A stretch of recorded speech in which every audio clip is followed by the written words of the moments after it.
It's the end of the season, and the season is on the line. The quarterback is in the fourth quarter, about to turn the tide and bring the lead to your team. The stadium is just rocking with noise and cheering their team on. The quarterback takes the snap and runs. He's going to take it himself and then gets a sprained ankle. And at the falling of the quarterback, the stadium falls to a hush. All of this momentum, the season on the line, seems to vanish because the hopes and the quarterback are now dashed. Have you ever been there in life where it seems like everything is going forward for you and then all hopes are gone? Today we're talking about how do you triumph in the midst of tragedy.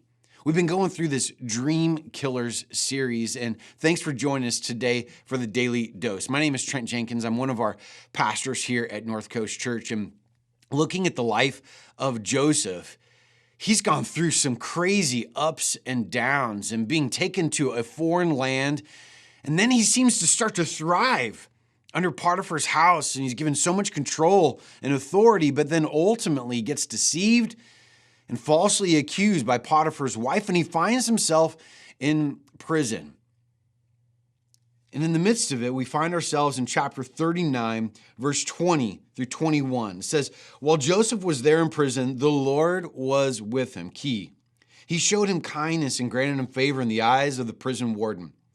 So the warden put Joseph in charge of all those who held in the prison, and he was made responsible for all that was done there. The warden paid no attention to anything under Joseph's care because the Lord was with Joseph and gave him success in whatever he did. Now, I sure hope that I'm never in a situation where I need to have Jesus help me in prison. I hope that's never my situation. But I think that there's moments in each of our lives where we maybe feel like we're in a prison. It feels like the circumstances of life are overwhelming and unbearable and are never going to change. And when we get to this place where we feel imprisoned in life, it seems like all hope is now gone or dead.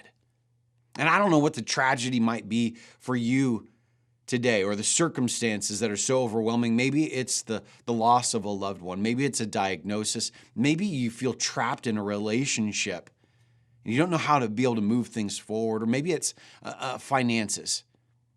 There's a lot of different circumstances where we can end up feeling imprisoned. Like there's no hope. The thing is, though, I think that when we end up placing our hope in ourselves or in our circumstances, and all of a sudden we fail or someone else fails us or the circumstances of life fail us, it seems like all hope is gone because, see, our hope was placed in the wrong thing, in the wrong place, in the wrong person.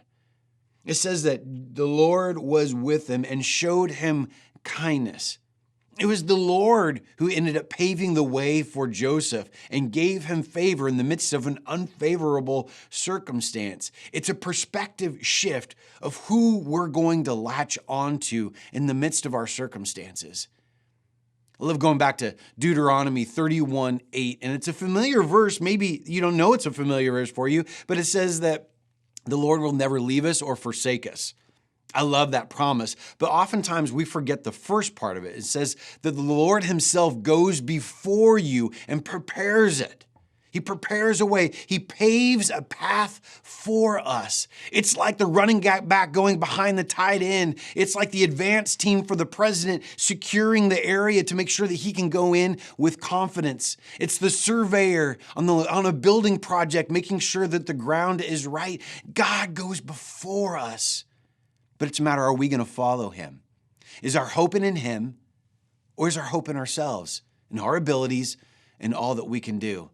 Let's change our perspective today and place our hope in God and let him pave the way for us. Have a great day, everybody.